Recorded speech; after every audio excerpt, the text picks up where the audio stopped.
ಹೆಂಗ ಅವನು ಸ್ವಲ್ಪ ಅವನು ಪಳಾರ್ ನನ್ನ ಮಗ ಡಾನ್ ತರ ಎಲ್ಲ ಮೆರೆದವನಲ್ಲ ಅವನು ಹುಡುಗ. ಹಂಗಾಗಿ ನೀವು ಕೋಟಿ ಕೊಟ್ರು ಅವ್ನ ಟೀಮಲ್ಲಿ ನಿಮ್ಗೆ ಆದ್ರೆ ಸಖತ್ ಮೀಟರ್.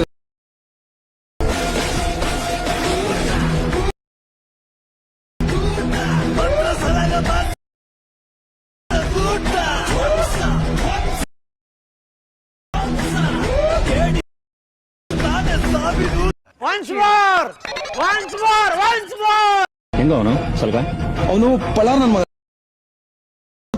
ಡಾನ್ ತರ ಎಲ್ಲ ಮೆರೆದವನಲ್ಲ ಅವನು ಹುಡುಗ. ಹಂಗಾಗಿ ನೀವು ಕೋಟಿ ಕೊಟ್ರು ಅವ್ನ ಟೀಮಲ್ಲಿ ನಿಮ್ಗೆ ಆದ್ರೆ ಸಖತ್ ಮೀಟರ್.